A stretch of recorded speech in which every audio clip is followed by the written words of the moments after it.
All right, ladies and gentlemen, boys and girls, we are back for another Bokeh Podcast episode. And I have with me the lovely and professional and experienced, actually, Megan Breukelman. Am I pronouncing your last name correctly, Megan? That is correct, but thank you for checking because it's often butchered. Okay, so it's spelled Breukelman. And maybe I lucked out in pronouncing it correctly, but that is your Instagram, Megan Breukelman, and your website as well, meganbreukelman.com. Thanks for making time for all of us today, Megan. And we're going to jump right into conversation, although I will tease the topic that we're going to get into. It's something we haven't really dealt with on the podcast that much yet, anyway, and that is developing a great working relationship with your romantic partner. A pretty loaded topic, actually, and should be a lot of fun. We'll get to that in just a second. But to begin, a 15-second answer, or question and answer, if you will, very brief answer. I'm curious for you, Megan, from your experience as a photographer, and are you primarily a wedding photographer? Is that right? Yeah, I primarily do weddings and families. Okay, weddings and families. What is a principle and idea that has enabled you to provide a really great customer experience for your clients? Sure. So I think it's really important to remember that the people you are dealing with every day are also human beings, just like you. And flexibility matters, compassion matters. The wedding clients you're dealing with have probably never planned a wedding, so be patient. That's interesting. Yeah, as simplistic as that idea sounds, it's true. Like we need to show a little bit of empathy. And I think a lot of times, we talk about this a lot on the podcast, and I know I've been guilty of it too, just to be clear, but I think we go into situations, interactions with clients in our businesses with a bit of an ego, a little bit of a chip on our shoulder. And it's easy, like you were saying, to just kind of forget that the person on the other side is very much like us. They deal with similar struggles, have similar feelings, desires, interests, and showing a little bit of empathy can go a long way. Yeah, I mean, I try and come into it with the least amount of pretension, the least amount of ego, because I have been a bride in the past, and it is quite the roller coaster to plan a wedding. So patience is key. Patience is key. Yes, that is a great piece of advice and reminder for all of us. And but I want to jump to the next question. And this is one of my favorites. It's something we spend a lot of time on here at the Bokeh Podcast. In fact, we've started doing dedicated episodes about brand position. But I'm curious, Megan, what your brand position is. And for everybody listening in, you're not familiar with this concept, this phrase. The brand position that we're referencing is the unique value proposition, the UVP of your business and your market. What is that for you, Megan? So we create dreamy and romantic imagery in our photos and our videos without any of the fluff. So something our clients have told us they love about us is that the results are cinematic, but the process is relaxed and comfortable. So I think that's kind of where we come from as a brand. Interesting. Okay, so I want to kind of dig into it just a little bit, because you used Dreamy, which suggests a certain feeling, if nothing else, but then you also said without the fluff. How did those two concepts kind of coexist? What does that look like in a very practical way in the way that you engage with your clients? I know that kind of seems counterintuitive, because I know when people describe their work as dreamy, it's often like paired with a lot of fluffy words like wanderlust, things like that. And, we come into it with a dreamy perspective behind our lens, but the people who are taking those images, taking those videos, it's just me and Kenneth. It's just like we are two people who have been in the same boat. There's no real pretension with us. Sometimes we curse with clients. Sometimes, How dare you? It's very, I know. It's a very simplistic process. We don't force people to hold poses that are uncomfortable. We don't do things that are unnatural. So as far as communicating that brand position to your clients, how do you go about doing that? And I'll kind of add the side note here that I'm noticing, like when I go to meganbreukelman.com, the homepage above the fold, the first thing that I see is, "Hi, Megan Breukelman." And then underneath that, what seems kind of like a position statement, Brooklyn-based photographer, marketer, and host of the Photo Op podcast. Shout out, by the way. We'll get more details about your podcast in a little bit. But do you take the time to communicate this idea to your clients very specifically through messaging and email or your site or social media? How do you go about doing that? So our wedding photography website is brooklynweddingphoto. Oh, that's the one that we use for like our client facing, wedding marketing efforts. I also have wedding photographer, listed on my website because some people actually do find me through my Instagram, and through my other marketing efforts. But for Kenneth and I's brand, it's Brooklyn Wedding Photo. So you can look it up if you want, but I actually, and I just did, and I feel terrible. My goodness, like as an interview, I do the preparation ahead of time, and somehow I totally missed your site, but I pulled it up here, brooklynweddingphoto.com, and then for everybody listening in as well, Brooklyn Wedding Photo on Instagram. We'll link to all of these in the show notes at bokehpodcast.com. So yeah, I'm on the homepage of your site, Brooklyn Wedding Photo. Hi, we're Megan and Kenneth. And of course, we're going to be talking about Kenneth a little bit more here in just a bit. But you say, when there's love on both sides of the lens, magic happens. We're New York wedding photographers that want to see you at your happiest. Every love story is unique, and we want to make sure yours is captured naturally and exactly as you want to remember it. Let us make your wedding photography experience comfortable, relaxed, and beautiful. And there's that kind of emphasis that you alluded to earlier on helping them feel comfortable, which is, that really makes all the difference in the world. I mean, especially when you're talking about the idea of empathy, as you did earlier. Can you share, just as maybe a little bonus here, something that you do for your clients in the moment that helps them feel a little bit more comfortable beyond just not putting them in weird poses? Sure. So normally if I'm asking them to do something, I will demonstrate it on Kenneth, and, we're kind of joking around. Like, I'm not going to actually kiss him with our clients. In front of your clients? Does that feel uncomfortable? I mean, it feels a little weird. Okay. But no, when we're asking clients to do something, I'm pretty realistic about it. And I don't say I don't ignore the fact that some things look bad in photos. Like, I have a lot of clients that come to me and they're like, I'm self-conscious about this or this. Like, personally, I'm self-conscious, about my chins or something. And brides have come to me with concerns like that. And I will be like, okay, well, let's work this out. Let's talk about posing. And then when we're actually shooting the images, I won't say hey, that looks bad, but I will say, maybe let's take it a little slower because our faces tend to smush as humans. And usually that makes people laugh instead of just being like, hey, your nose is completely flat right now against your partner's face. And you're creating a double chin. Yeah. Yeah. So there's a delicate balance of being realistic with them and being down to earth, but not being critical, Yeah, that's interesting. I think back to when I was shooting. I shot weddings for a little over 10 years or so. And one of the things that I would do, there were occasions where I'd set up a pose and I would at least look through the camera. Maybe I hadn't taken a shot yet and realizing, what, this doesn't work. Whether it was because the actual setup, the background wasn't right, the composition wasn't right. Maybe they didn't look great in that particular scene. I needed to pose them differently, whatever the situation may have been. But rather than, as you were pointing out, and I think this is a really great reminder for photographers listening in, rather than in some way critiquing the situation out loud, the goal here is to help them feel comfortable. I would actually, in some cases, I think I actually even push the shutter. I'd take a couple pictures and then we'd move on to the next thing. Rather than critiquing them out loud and kind of making them feel uncomfortable when they may already be nervous, I think that's a great way to go about it. Put yourself in their shoes. The last thing you need to do is to make them feel like they fell short in some way. Keep it positive, upbeat, continue to compliment them. And I think that's a great way to go. So thanks for kind of walking us through that just a little bit. But I want to keep the conversation moving because we have a lot to talk about here. Talk to us about delegation. Outsourcing is a word that we've used a lot. I think a lot of times these days, outsourcing is directly associated in photographers' minds anyway, based on conversations that I've had with editing specifically. I want to use the word delegation more because it's a concept that's applicable to any business owner, whether you have in-house employees, you're hiring a third-party company, you're delegating something to somebody else to do for you. Is that something that you've implemented in your business? And if so, what does that look like? So honestly, it's mostly just us right now working on it since we are two people and that is double the resources. But, sure. I've delegated certain things like web design. There was a point when I was doing all of our website design. And one day I had spent 8 hours working on one page and I was like, this is a waste of my time. This is a waste of my life. Yes. Because there are people who are trained in doing that in 2 hours, So true.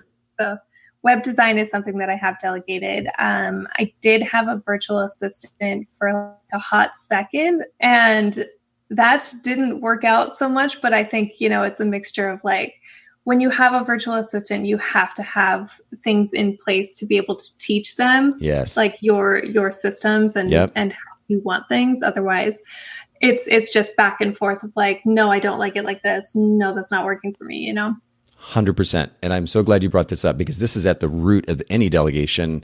And by the way, I'm even kind of actively now continuing to learn that very concept, which is if you're not clear about what it is, and I'm learning this personally with my team at Photographers Edit and of course Milu as well, in the development process with our customer service team and marketing, unless you're absolutely clear about, first of all, big picture, what it is you're trying to accomplish, and then how that trickles down to the individual task or project at hand.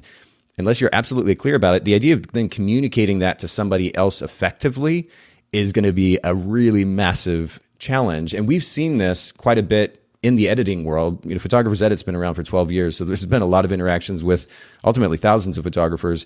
And one of the things that we've run into many times is a lack of clarity and communication between the photographer and our team. And that's ultimately, I wouldn't even necessarily fault the photographer per se, because most of us, and having been a photographer and been a sole proprietor myself, I know what it's like to be used to working with myself and for myself and not having to actually do anything outside of what's going on in here. So when it then comes time to actually communicate an idea to somebody else, and by the way, in a way that actually resonates with them, not just saying words, but saying words that actually resonate with the other person, that's a whole different experience in and of itself, right? Like, what can you explain a little bit more detail what that experience was like working with the VA and some of the frustrations associated with it? Sure. I think the biggest lesson I learned there is that people are not mind readers. And yes. I mean, I understand that a lot with, dealing with our clients, but then when I actually hired someone out, I realized, it's the same thing. I am their client at that point, and they can't read my mind. They don't know what I'm looking for. And, right. I think I tried to overcompensate, and I wrote like way too much of what I was looking for. And they were like, okay, let's take a step back. Too much. Yeah. Because like, this is too much information and it's not making sense because you're clearly just information dumping. And I think you were correct earlier in what you said, in that you have to be aware of like what you're trying to accomplish in a big picture sense when you're actually starting to outsource and delegate. It's so true. But I'm laughing too, because this absolutely mirrors the experience that we've had at Photographers Edit. One of the things that has happened in the past is we've had photographers give us just paragraphs and like books of information when they're trying to communicate their editing style to us. Again, totally understandable. But what we ended up having to do is think about how and this goes back to kind of your original point, how do we actually set up the system to make it as easy as possible for them to communicate with us? And kind of, I guess, hilariously, one of the things that we ended up doing too is instead of kind of leaving it open-ended, when we give them a space to type in instructions, we limited it to 100 characters just to encourage brevity and specificity. And then, of course, it's still on us to communicate the process effectively and continue to refine the tools to make it as easy as possible for them to communicate their preferences to us. But and this is not meant to be a big Photographers Edit commercial. I only highlight this because it's so relevant, and I'm really glad that you bring this up. And it's applicable kind of across the board, right? It's not just about image editing.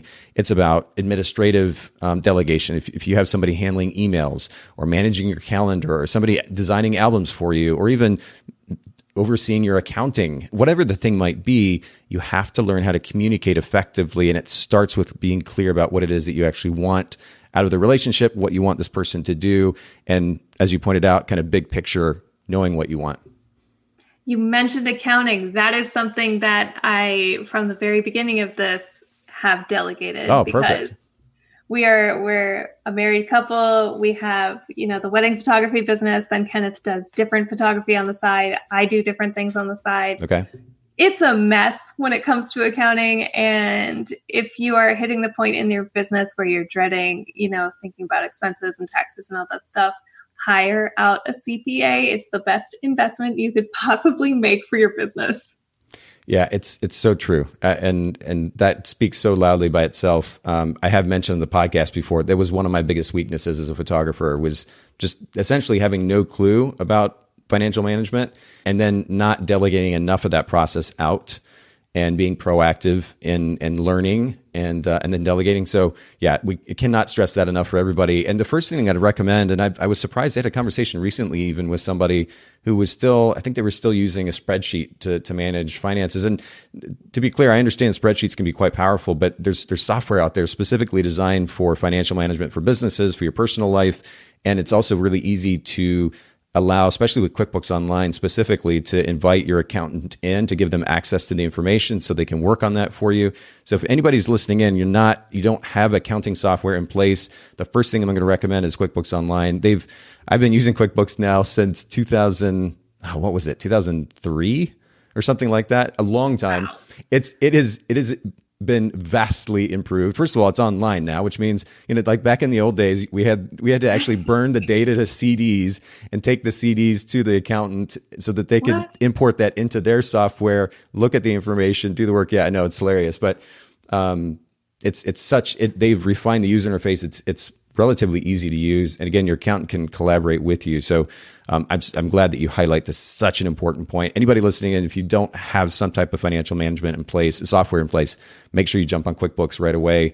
And it's not too late. Like, jump on it now to make a massive difference even midway through this year, but certainly the end of the year and prepping for taxes next year as well. All right, we're going to keep going though. Talk to me about inspiration. This is kind of a new question for this season of the Bokeh Podcast. It's easy for us, I think, as photographers to kind of get sucked into, Instagram feeds and Facebook streams and just be in photography all the time. Do you find inspiration, or is there a particular place outside of photography that you find inspiration that ultimately enables you to be a better photographer, a better business owner?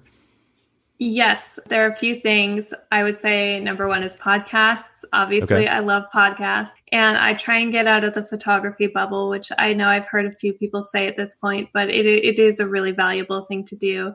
So I listen to a lot of podcasts about marketing, about copywriting, about SEO, that's my inspiration since I'm more business oriented. Yeah. And then in terms of, getting a little more creative, music is probably my biggest creative inspiration. If you know me, I've got a playlist for everything. Oh, really? Okay. Yeah. I've got music on constantly. I have like my power editing playlist and like my I don't want to edit this playlist, for when I have to just sit there and sort through dozens and dozens of photos. So basically a lot of auditory inspiration coming in on this end. Yep. And then I know Kenneth takes in, because I'm trying to include him here too, but I know Shout out to Kenneth. Yeah. Shout out to Kenneth. No, I know he takes in a lot of books, a lot of magazines. He gets a lot of inspiration from fashion photography, even though, we primarily do weddings. He does look through. My laptop right now is sitting on a stack of magazines like this high now. So there's something still so enjoyable about having that tangible magazine, the physical magazine to look through. One of the things that I do when I go through airports, because I travel a decent amount, is it's fun to just go to the magazine racks and look through magazines too. And occasionally I think maybe right now 1 or 2 subscriptions that I got using airline miles or something. But it's fun to get the physical magazine every once in a while. Does he get, I think it's called W magazine? Yes. So we have lots of copies of W, but we also have a lot of, I'm staring over at the shelf right now, but we have a lot of like independent magazines as well. So there's Exhibition, which is a magazine that's like huge. Yeah. It's humongous.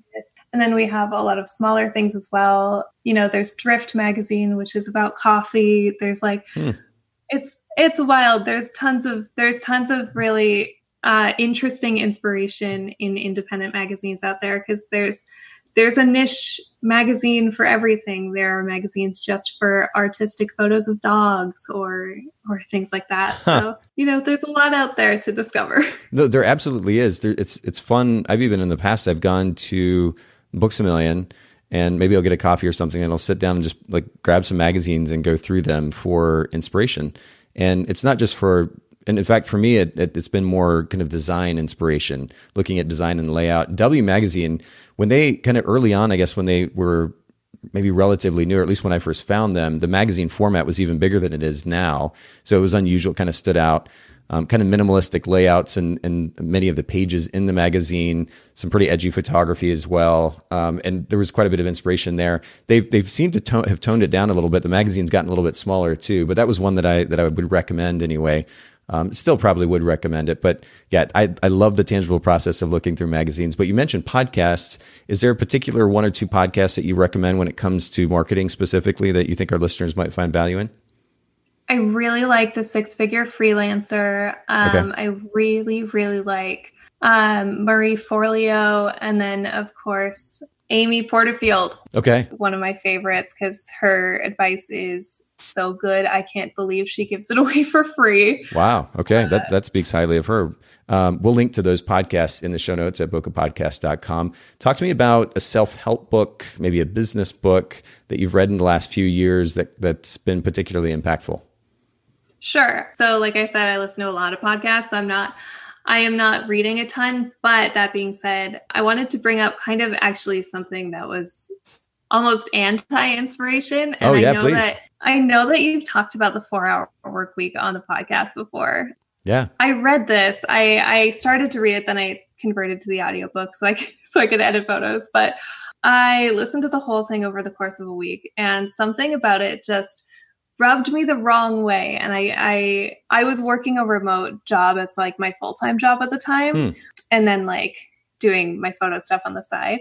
And it actually ended up kind of being anti-inspirational, where I was like, well, this is exactly the experience I don't want to give people. I don't want my interactions with my husband to be through a virtual assistant.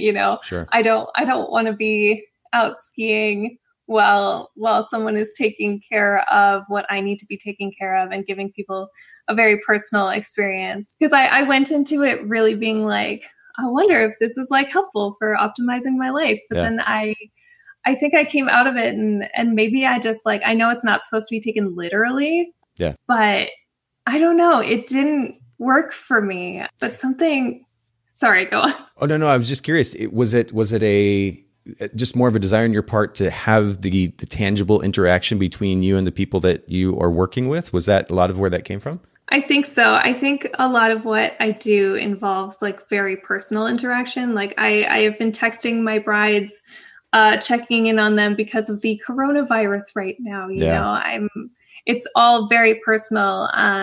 Even when they're first booking us, the majority of our clients come through Instagram, and then it goes to DM, then it goes to email, then it goes to a phone call, then a meeting, then an engagement shoot. So it's all very involved and very personal. And I had a hard time like envisioning anything in my life, like removing the personal touches. Like I let my brides text me because honestly, sometimes they just need to, because they've never done this before. So there's just a lot of like personal emotional interaction. Yeah. And like I tried to envision a world where I was like, what if I let a VA handle my inquiries? And I'm like, that kind of takes away the whole part of our business that's like a relaxed, nonchalant experience, Yeah, no, I totally get that. And I'm glad too that you highlight though that book isn't necessarily meant to be taken literally. And maybe you've heard this too, but he's come out since and said that very thing. He's like, people, obviously the title was catchy and it gets people's attention. Yeah. But he's pointed out the fact that it wasn't meant to be taken literally in the sense that he expected, everybody to go out and actually work 4-hour work weeks. The flip side of the conversation, and what he pointed out ultimately, is what he's trying to convey in the book. If anybody listening has not read this book, The 4-Hour Work Week by Tim Ferriss, we'll link to it in the show notes. In fact, I think we have it in our the Bokeh Bookshelf.com. We actually created a list of the most referenced books on the podcast for anybody that's curious. But what he was ultimately trying to convey was intelligent, intentional ways to go about working efficiently so that you can maximize the freedom, the flexibility that you could have as an individual, and even more specifically a business owner. And I will say that when I started reading that book, I was already beginning to implement similar ideas in my business, starting Photographer's Edit. Part of the reason I wanted to start Photographer's Edit was because I wanted even more freedom and flexibility than I had as a photographer.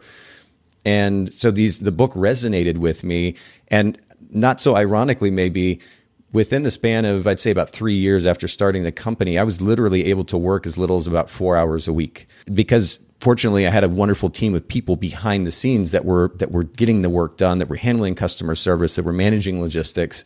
So there is a way to actually make it happen. It's not that it's such a pipe dream, but the big caveat here that you've highlighted so beautifully is that it's also dependent on the brand. What's the brand, the business model, ultimately the experience that you're trying to create, both for the sake of your own fulfillment, but also for the fulfillment of your end client. And the type of business model that you've created doesn't work well on 4 hours a week. And it doesn't work well on delegating all the interaction to somebody else. You want to actually create that personal interaction. I still think that there are ways that we can work efficiently that maximize freedom, maximize flexibility. We talk about these a lot on the podcast. But I love that you bring this up because ultimately, yes, the business model has to be considered. And it's not just a matter of saying, I'll let somebody else handle it necessarily. No, exactly. And I found it from the Bokeh bookshelf. So that is how I did get into it. That's funny. Okay. But yeah, if anyone does end up reading it, like I do think there are helpful, like you said, helpful optimization tips, but also if your business model relies on you having very personal relationships with the people you work with, you have to like take some things with a grain of salt, you know? It's true. And I think where I would push back is to say that if the focus of your business or your business model is ultimately on that personal interaction, then the question is where else in your business, not just specifically you, Megan, anybody listening in, where else in your business can you create further optimization or efficiency for the sake of flexibility? And actually, I'm curious too, you said you manage your own editing. Is there, like, what's the driving factor behind kind of keeping that in-house? Because I know that can take up a lot of time. So right now we do it in-house just because that is, you know, there's no reason. I love the honesty. I am very personally attached to the work, and it makes it pretty easy. Like we normally get our weddings turned around in like less than 2 weeks. Okay. And we're doing both photo and video editing. And I have not found the ability to let go of that one specific part of it. Man, it's like a very... I get it. It's very personal, right? Yeah. I was going to say the video editing is, we actually looked into launching a company to handle video or to do post-production for video as well. And when I started looking into it a little bit more, the information being shared by videographers about the amount of time they were spending in post-production, I mean, I think it's bad enough with wedding photographers, 12 to 16 hours is kind of the average per wedding. But video goes like double, triple that, right? Mm-hmm. Video editing, it can be a pain, but it's honestly one of the most satisfying feelings when you are done editing a video. But until you get to that point, the fact that you can spend an 8-hour day working on 30 seconds of video, it takes a strong will to get to that point, you know? I can only imagine. But yeah, you're right. The end product, like, man, when I see a great wedding video paired with just the right music, it can put me in a pretty emotional state pretty quickly. It can be really, really fulfilling, I'm sure. And I also wanted to bring up, in terms of inspiration from books that I've read, I have it beside me because I wanted to get everything right, but it's called How to Not Always Be Working, a toolkit for creativity and radical self-care. So it's actually along the same lines. I think it's actually very similarly like along the same lines of the 4-hour work week in its concept, but the execution is very different. So, you know, as the book describes it on the back, this book is a labor of yes to saying, or a labor of saying yes to the process, a labor of showing up, taking time, taking a time out. You can read it all in one go and take notes. You can fill the blank page with your own lists. Basically, the book is a mix of a workbook and a book. It's got some things about, you know, taking care of yourself, you know, creating daily ideals, figuring out what can actually be optimized in your business, and figuring out when to shut off. And I think in millennial and Gen Z culture in particular, that is something that is not at all highlighted. There is a big emphasis on hustle culture and having the side hustle, you know, right. And working 18-hour days is glamorized, Right. working around the clock to always be hustling, like never stop moving. It's really glamorized. And as someone who came from an entire world of that, because before this I was doing fashion, I was doing production, and that was pretty much that lifestyle. Okay. I can say it's super easy to burn out, and when people applaud you for how hard you're working, that's awesome, but it shouldn't come at the cost of your health. So and your relationships too, which is not so ironically what we're going to be talking about today. I actually, as you were talking, I brought up the book on Amazon. So I've downloaded a sample. I've added to my list because I'm really curious to hear, kind of like you're saying, another perspective on this idea that might be a little bit different than Tim Ferriss. How to Not Always Be Working: A Toolkit for Creativity and Radical Self-Care. That's by Marley Grace. And we'll link to that in the show notes at bokehpodcast.com as well for everybody that's curious. But let's actually get into kind of the meat of our conversation too, because this is a pretty loaded topic. You mentioned your husband, Kenneth, earlier. First of all, tell me, and we are going to delve into how you all have made or developed a working relationship, how you make it work, and keep your relationship healthy in the meantime. But tell me a little bit of the backstory too. How did you all meet? Roundabout story, but the gist of it is that I'm originally from Canada, and I ended up going to college in Florida for a year and a half. Okay. When I went to art school, and I met him there, and he was in a different year than me, different place in life. And he asked if he could take my picture, of course. And just as like part of a project, or what was it? He was just taking portraits of people. Oh, okay. I then became one of those people, and I never ended up seeing the photos until like our marriage, but he just took some portraits of me in the studio. No way. We went on our way. Yeah. And then I ended up dropping out of that school, moving home for a while. And then, X, Y, and Z brought me to New York, where I was going to be a fashion person. Okay. And the same year I moved to New York, Kenneth actually moved to New York and came out here. And we reconnected because we just kind of stayed in touch over Instagram, over Facebook, but not really not even checking in with each other that much, just kind of existed in the orbit. Sure. I know it's really long-winded. No, you're fine. But he ended up coming to New York, and I was working at my college studio, and he was like, "Can I take pictures of you?" Apparently he likes to photograph you.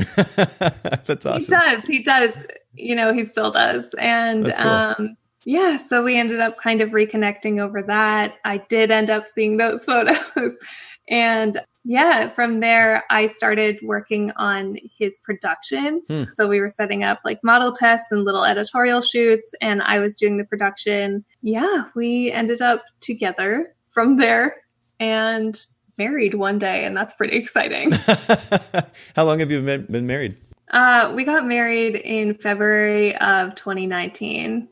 Oh, we're very recently. So a year or so. Congratulations. You're already accomplished. Yeah. And, we were together longer than that. And then I Sure. had known him even longer. So it was just another exciting step. Yep. Another iteration in the relationship. Well, so this idea of working together, was this something that you had thought about or talked about for a long time? Did it just kind of naturally happen? How did it come about? So for the wedding business, it really was a snowball where, like I said, I was working on, small production efforts for him. And then we were collaborating on some of those shoots. And then he actually inspired me to pick up a camera again when I at that point had resigned myself to being I will be an editor and a producer, and I will work at a desk forever. So I started picking up a camera again, and things really snowballed. We ended up working at the same fashion agency where I was doing production. He was doing archival work. This is after we started dating. We just ended up working at the same place. And then we both left that job. I did something else completely unrelated. And he started freelancing and doing food shoots and events and fun stuff. And I had this background of doing wedding photography, where I actually started doing wedding photography when I was 14. Wow. And yeah. And so it really came as a natural progression where I ended up eventually leaving my job. We were doing full-time weddings at that point, and that's where we are now. It's been a snowball. A snowball, yeah, kind of a progression. You mentioned to me ahead of time that you have two different working styles, and this is kind of to be expected when you have two different personalities, right? I worked with my partner for the longest time as well, and we were vastly different as far as our personality types, working styles, and so forth. What does that look like for you all? What's the different working styles look like on a day-to-day basis on a very practical level? So this is an interesting thing to think about, because it took me a really long time to understand that people don't function the same as each other. And I know, I mentioned this earlier where it's like, you have to have compassion for fellow humans. And yeah. I think I had to find that first in our working relationship before it really came into our client experience. Mm-hmm. So I am an early riser, and I get up at 6 and I start my day. I do my emails, Pinterest, whatever is on the plate for that morning. And, I grew up that way where I was always getting up early, and I had a big head start on the day, as I would put it in a past life. But no, I am very, very productive in the morning. And then by 3 p.m., I'm just burnt toast. That's all I am. Done. Yeah. Yeah. And Kenneth, on the other hand, wakes up, walks the dog, has his coffee, plays some video games, really enjoys his morning, really enjoys the day. And, come sunset, it's like a different human, and he is on it. He is editing photos. He's doing research, finding gear. Yeah. And I couldn't process for such a long time how people can't just wake up and be 100%. And it turns out people need coffee, people need breakfast, sometimes people need lunch, before they can actually get going. Yeah. So I even sensed a little bit of jealousy there. You're like, he actually enjoys his day. He's playing video games. He's walking the dog. Yeah, I mean, I am definitely very jealous of that ability to do that, I think. And it's just I am not wired that way. And I know that if I don't do things right when I wake up, right when I start my day, I'm not going to do them. And sometimes I even schedule emails out so I don't send them at 6:30 in the morning, because that would seem like a crazy person. Well, and if nothing else, you're at least managing your clients' expectations that you're not going to be responding to them at all hours of the day and night, right? Exactly. That is something, like I said, I have a very personal relationship with my clients, but I do try and keep things to a limit. Yeah. Like not answering at 11 p.m. and scheduling that email to go out at 8 the next morning. But no, I am a little jealous that I would love to make breakfast and go for a walk, but I know if I do that, then I'm gonna end up getting on a subway, going to a store, hanging out by the water. I don't know, just not being any productive person. But you were kind of alluding to the what seemed like anyway a process. Maybe I'm reading into it a little bit, but it seemed like a process of learning how to respect his working style in comparison and contrast to yours. And I can absolutely 110% relate to this, because and you talked about the way that you're wired. I think that a lot of the way that we're wired anyway is rooted in the way that we were brought up, the lifestyle that we experienced as kids. I know for me, I was brought up in a very, very strict home. My dad in particular was highly structured, highly disciplined. And there was a very specific way that you did things. And so when I left home and I got married at a very young age, even the idea of going on vacation with my partner at the time with her family, it was an experience that was so foreign to me, because growing up, I would go to, we'd go on a quote unquote vacation, which, of course the idea is to get away from regular life and take a break. But things were scheduled out and planned out, and you did this in a certain amount of time, then we're going to go do this thing, and lunch is going to be here, and you need to be down here at, and there was just always a way and a place and a time. And so that was how I was brought up. I went on vacation with my partner, and her family, they go to the beach for a week. And the idea of vacation to them was you get up in the morning, maybe have some breakfast, you go down to the beach and you lay out. Or you go to the pool and you lay out and you don't do anything. And then maybe you go fishing. And that was kind of it. I'm like, this idea of just sitting and being was such a foreign concept to me. It felt uncomfortable, but it was because what I was used to and the way that I was wired, because of the way that I was taught, that I was brought up. And so not I guess ultimately very similarly, when it came to working with her as well, similar ideas kind of played out. Whereas I was used to a bit more structure, where I liked the idea anyway, a bit more structure. She was more laid back in her working style. I think for me personally, anyway, there was enough ego going on that it was hard to respect a different working style. There was just this assumption like, this is the way, again, the way that I was brought up, right? This is the way you do things. And anything outside of that, like, how dare you? How can you think that that's a great way to go about doing things? And the reality is, like you said, we're all human beings that have different interests, needs, desires, and heaven forbid, we might also be able to get things done in a different way. And so we have to learn to respect that. As funny as that might seem, how did you learn to respect that? And did that take a bunch of time? I feel like you just, told a very similar story to my life. That was wild. So, I mean, it was a process of learning to respect that. And one thing that we do in our relationship overall is communicate. And sometimes we over communicate, I think. But in the beginning, I couldn't fathom it. And I know that based on your story, you have been in that boat. Because I absolutely couldn't fathom it. And I would be like, why aren't you doing this? And I would put pressure, and I would say things like, have you done this yet? And it's like 11 in the morning. He got up like an hour ago. He just took a shower, and I'm like, oh, did you do this? And that wasn't respectful, and that wasn't respectful of his needs or his wants. And I also decided to put myself in those shoes and realize, like, after 3 or 4 in the afternoon, I want to like lay on the couch and watch The Bachelor. I don't want to be doing a lot after that point in the day. And I can't imagine someone coming to me and being like, why aren't you doing this right now? And, I think a lot of it does come from the way that I was brought up as well. It's not necessarily that I came from a strict household, but I came from a schooling experience where it was 6 days of school a week, and you start your day at 8 a.m. and you end your day at 8 p.m. Wow. So there were a lot of like mandatory extracurriculars and a lot of fun stuff like that. So I think going into adulthood, I didn't know what free time was.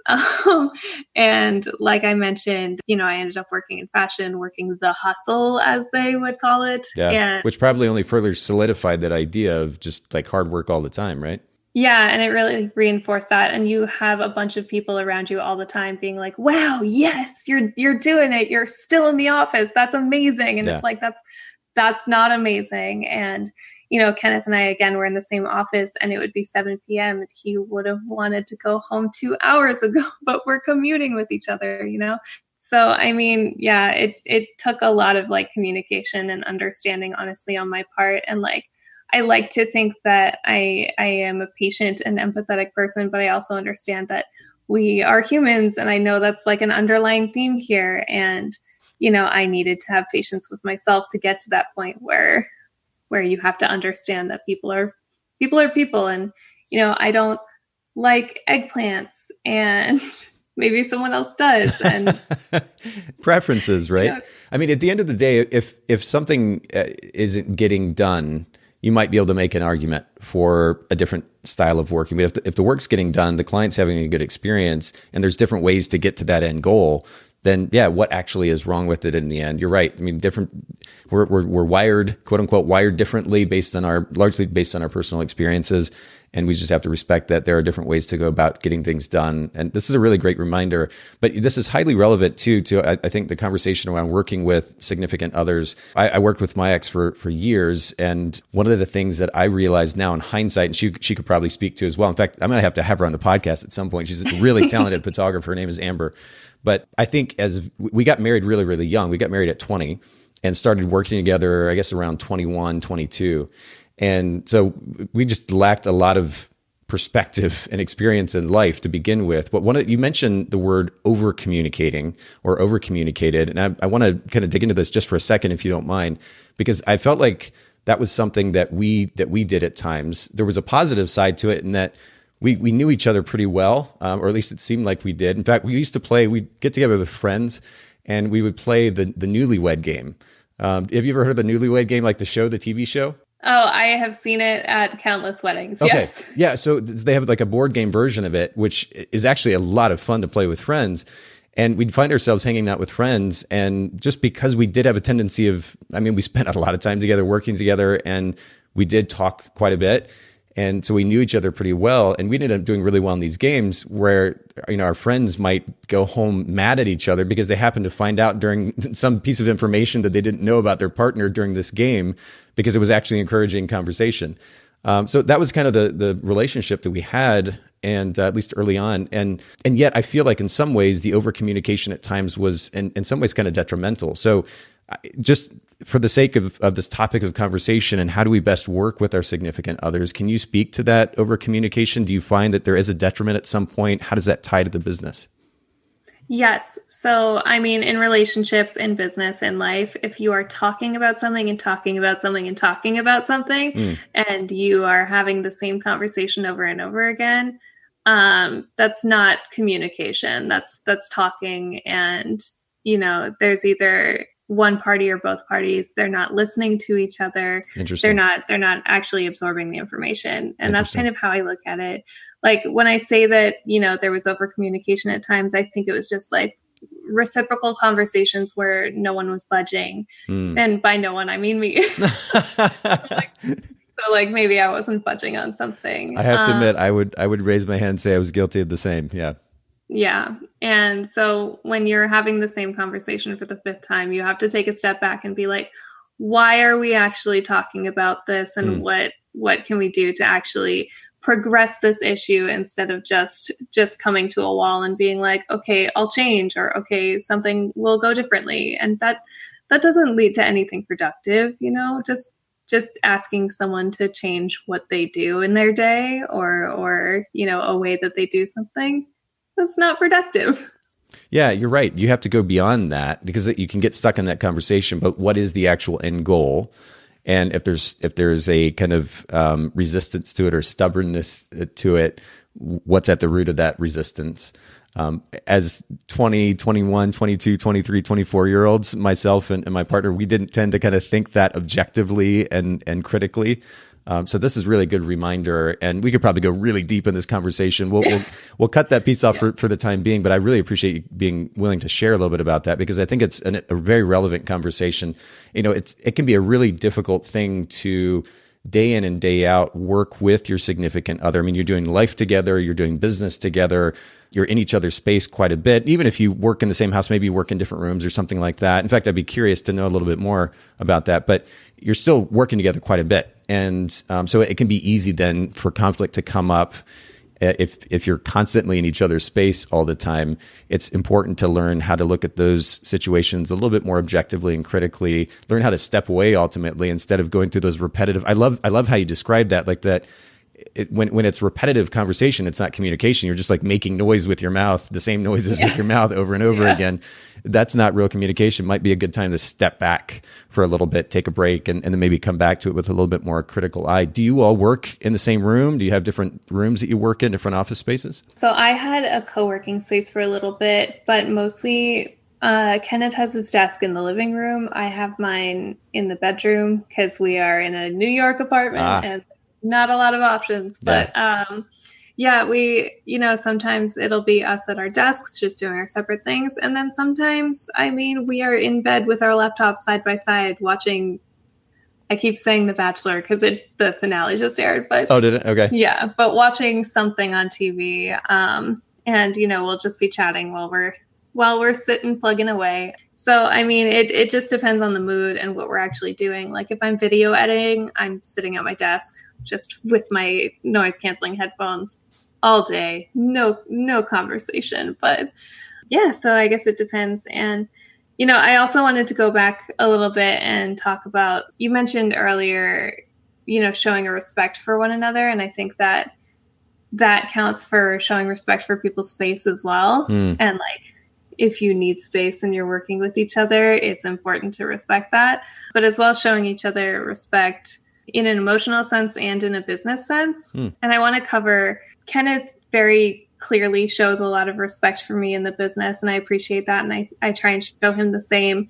One thing that I think is actually kind of a big issue to cover, but we don't have to dive too deep into it, but it's the underlying sexism in what we do. Sometimes there are male clients that try and defer specifically to Kenneth. Oh, yeah. If we're talking contracts or we're talking finances or something like that, I've had someone personally or CC Kenneth's personal email on the conversation when he wasn't involved in it whatsoever. And, or if we're at a wedding, people, even though like I'll be shooting the bride and shooting some of that stuff, people will still approach Kenneth and be like, "What's next, Chief?" And Wow.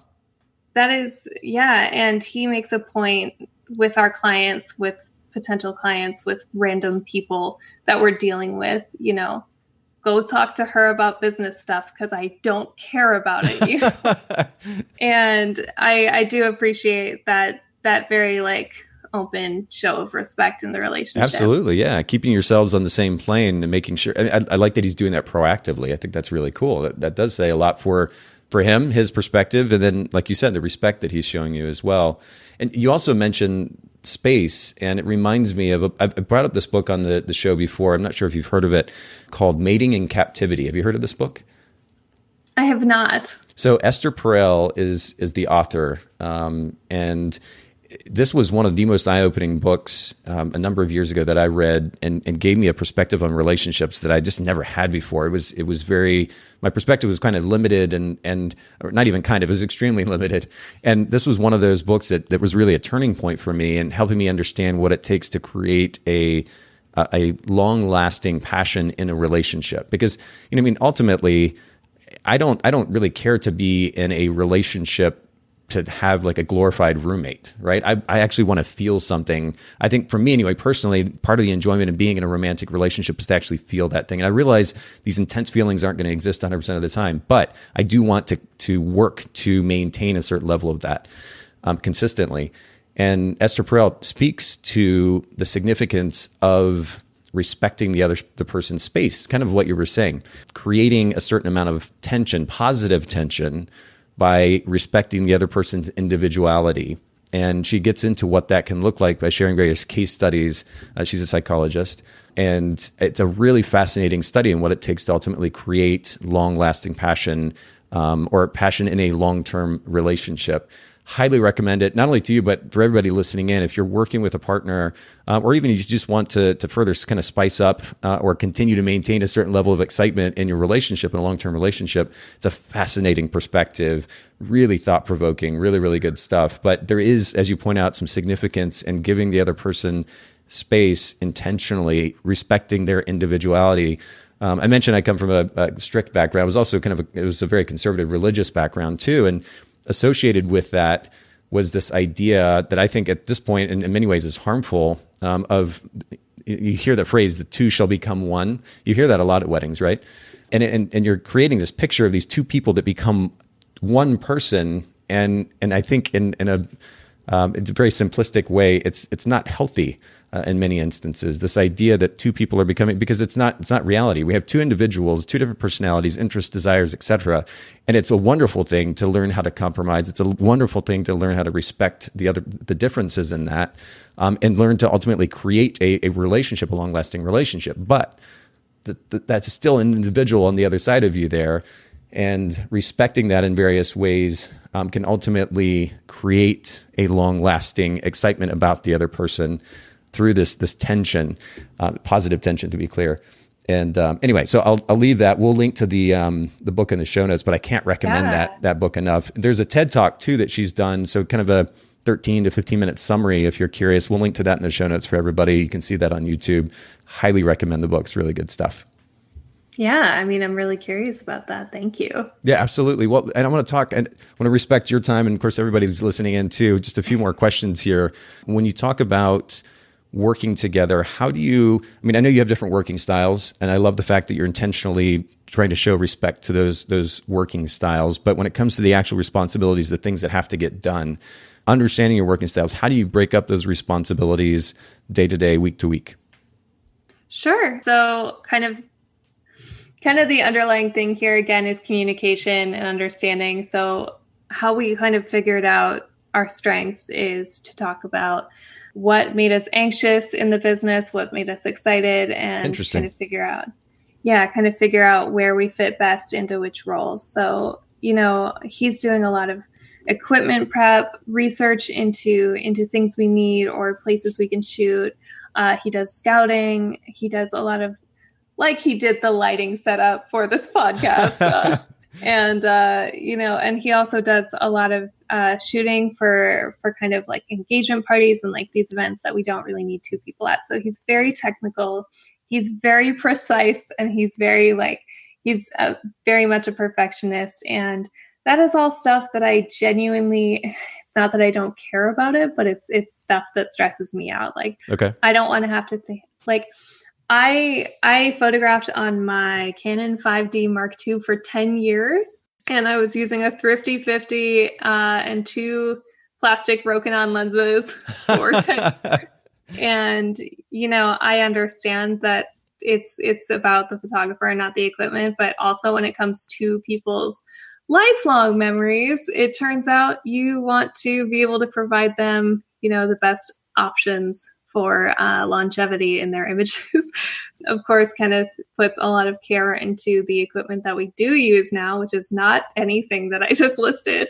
And he puts a lot of time into making sure everything's prepared, everything is perfect for the clients, and he really cares about all the technical aspects, which honestly, I'm so grateful for, because again, like, it's not like I don't care about it. I see the value in it. It's just there's things that excite me, and those are not them. But this is, and I don't want to interrupt the flow here, but I really love the distinction that you made between anxious and excited. These are like two key words that lead the conversation when it comes to, okay, how are we going to break up these responsibilities? What are you excited about? What am I excited about?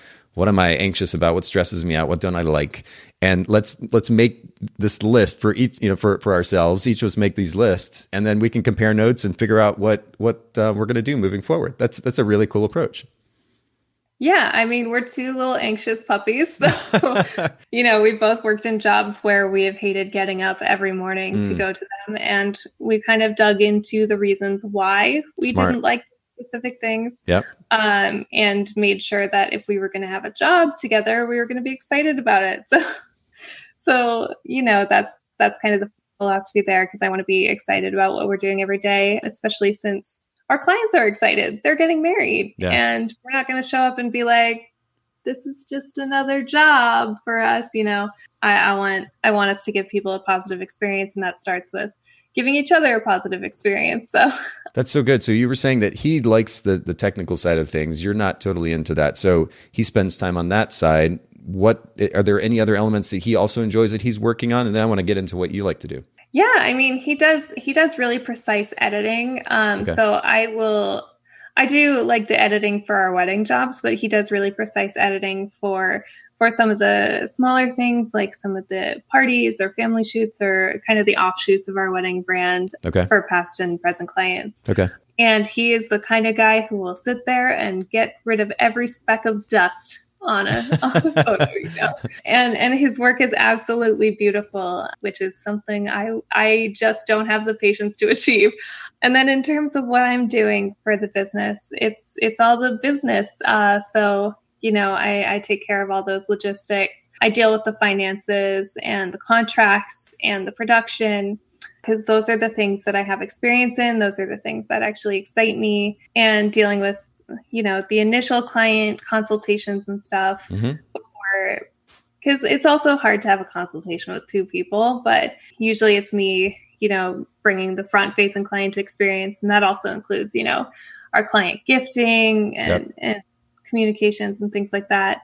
And then kind of the only thing that we both work on besides just shooting the wedding or shooting whatever we're shooting is, our client communications. Once they are our clients, at that point we're talking to them both, because the guys sometimes like to talk to Kenneth, and I get that. Like, Kenneth has been a groom. He has relatable experiences that I can't relate to, and vice versa for the brides. Well, so, I mean, it really is, you alluded to this earlier, but the similarities between the way that you work with Kenneth quite similar to the way that Amber and I used to work together too, but focusing on contracts, logistics, finances, client communication. You said the meetings. I used to do the meetings as well. We had an office set up in our home, and so they would come to the office and I would usually handle those meetings. Do you all, this is kind of a funny question, but one of the things that Amber and I used to do when we were shooting together, we would bring these images back from the wedding, because we were shooting mostly weddings, at least when we were shooting together, it was usually weddings. And we'd see a really great image and it was like, who shot that? Wait a minute. Did you get that or did I get that? Because that's a really great image. And we were shooting Nikon, and Nikon at the time, maybe Canon does this now too, but at the time, Nikon, you could change the prefix on the file name. And so we named the files with our initials, so that when we were going through the images later on, it was very clear who had gotten that awesome image, and we could take credit for it, which is kind of a funny thing. I love it. Do you get competitive at all when it comes to the shooting? No, it's not competitive. It's more of like, we're going through the images and I'm like, oh, this is really cute. Look at it. And then he'll be like, good job. And like, he'll really cheer me on. Or like, if there's one that he got that is just, jaw dropping, I commend him and I'm like, Kenneth, I wish I took this. Like, that's like my small level of competitiveness. That's your way. Okay. He's not competitive, but I have a tendency to be a little more competitive. Sure. So, his communications are really cheering me on, and my communications are like, oh my God, I'm so jealous that you took this. Yeah, I wish I had gotten that. Yeah. But no, I think there's a lot of just cheerleading when it comes to like actually going through our images. And mostly we're just like making sure that one of us got the shot. Yeah. Like we know how to get the shot, but I think every photographer fears every single day that they're not going to get the shot. So it's more so relief. Yeah, very much can relate to that. And that is one of the wondrous things about photographing with your partner or just another photographer in general, making sure that they've got your back. Because you're like, oh, shoot, like it turned out blurry. Did you get that? Was it sharp on your camera? That can be nerve-wracking for sure. It's happened a few times, for sure. Just in closing, though, to kind of bring it back around to the relationship specifically and making time for each other, doing things to continue to strengthen the relationship. Time is really a big deal. We talk a lot about time here. And I know that you have a tendency to work really hard early in the day, and then he tends to do that later in the day. Are there particular days of the week or times during the day where you're like, all right, we're setting work aside, we're going to just spend time together without the computer, without the phone, without thinking about work or doing work? How do you create space for each other and for the sake of your relationship? Sure. So one thing we do is that if we have, an engagement shoot or something in the morning, because we live in New York and 7 a.m. engagement shoots are the norm for us. So really? Okay. Because you wouldn't believe how many people want Brooklyn Bridge engagement shoots because it's them.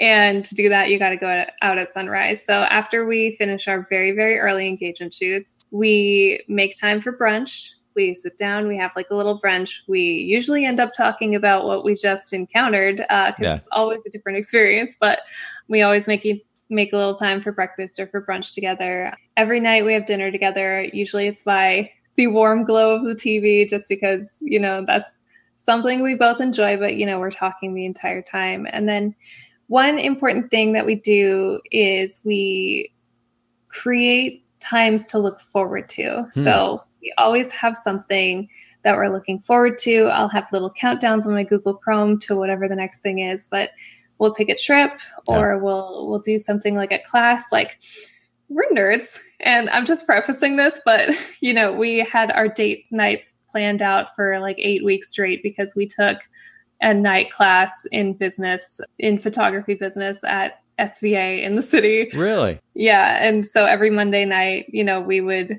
go to this 3-hour class and then we would have pizza with each other after. And like, that's fun. It's like these little like activities to look forward to every week or every couple of weeks. Like we love to go out upstate into places that are a little woodsier than New York City and just really find things to look forward to, because I think if you have something to anticipate and just like, how when you have a 9-to-5 job, you're looking forward to the next like vacation day or whatever. Yeah. That's kind of what it is, since we don't have that traditional structure of like, oh, we get this Monday off. Instead, it's more like, oh, we're taking the time to be with each other in a week. And that's exciting, you know? Mm-hmm.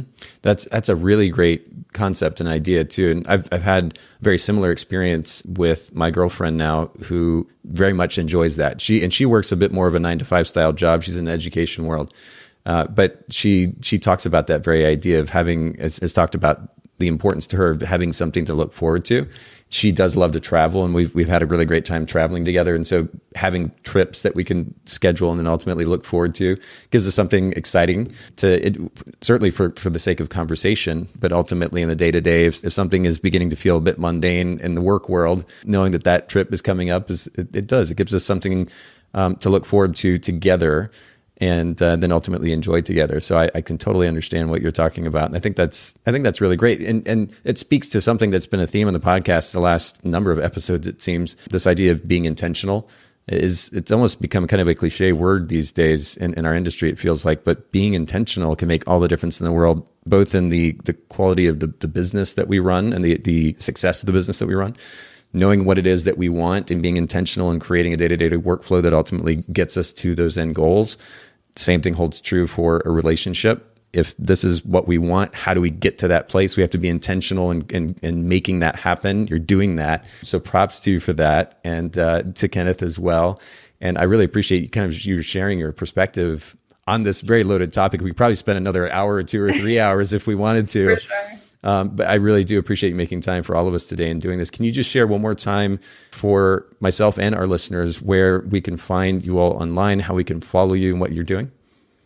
Sure. My last name is hard to spell, so I hope that it will be in the show notes, but absolutely. It's meganbreukelman.com, and Megan Breukelman on Instagram, Twitter, Pinterest. And then if you like pretty pictures, you can find Brooklyn Wedding Photo on Instagram, because that's primarily where we're at. And other than that, you can listen to the Photo Op podcast on your favorite podcast platform. I love it. Yeah. Well, and tell me a little bit more about the podcast and the premise of the podcast. Sure. So, photographers, as you know, need some resources that are specific to them in terms of learning and understanding about business and marketing and all those fun things that go into, having a successful and profitable photography business. And my focus is a lot of marketing, a lot of strategy for actual, securing your business. So the guest that we have on the Photo Op podcast, which I'm hoping Nathan will come on. Yes. The guests, they range from lawyers to CPAs to, creative strategists. It's all sorts of fun people and fun times. Cool. Well, we'll link to that in the show notes as well. And then do I understand right that you're launching a magazine or have launched a magazine this year? Oh my gosh. Yes. I did launch a magazine. I used to have a fashion magazine called Atlas back in the day. Wow. Yeah. And then I finally stopped doing that after 7 years. Then I got bored. So I ended up developing a New York-based weddings magazine. It comes out monthly. It's digital and print on demand. And it highlights kind of the vendors and the celebrations of New York that aren't just cookie cutter weddings, because New York weddings are a neat place. And if you're not spending $100,000, it doesn't matter, because you're still going to have a beautiful day. And that's kind of what I want to highlight. Well, and that's Betrothed magazine. Is that correct? Yes, correct. Sorry, didn't even mention the name. No worries at all. So it's that on Instagram, and then betrothedmagazine.com. And we'll link to those in the show notes as well. You've got so many different things going on. How do you manage to take a breath? This is a lot. It's impressive too. Like we talked about earlier, which I'm sure you can relate to, a lot of it goes into the way that I was raised, and sure. Not really understanding what to do with quote unquote free time. So. Well, props to you for all that you have accomplished. And again, thank you for being willing to kind of share a little bit about your relationship with Kenneth and how you're making that work within the context of business. We'll link to all this information for everybody listening in at bokehpodcast.com. The show notes there, Haley's been putting together. Make sure you take advantage of those. And thanks once again, Megan, for doing this for us. Thank you. Thank you so much for listening to the Bokeh Podcast. Will you let us know what you thought by leaving a review of the podcast in the Apple Podcast app? And I'd love to hear from you personally with your thoughts about the podcast and suggestions about future topics and guests for the show. My email is nathan@photographersedit.com. The Bokeh Podcast is brought to you by Milu, the simplest way for photographers and coordinators to collaborate on shot lists and timelines for weddings, parties, and other amazing events. Visit Milu, MIILU.com. This podcast is also brought to you by Photographer's Edit, custom image editing for the professional photographer. Visit photographersedit.com.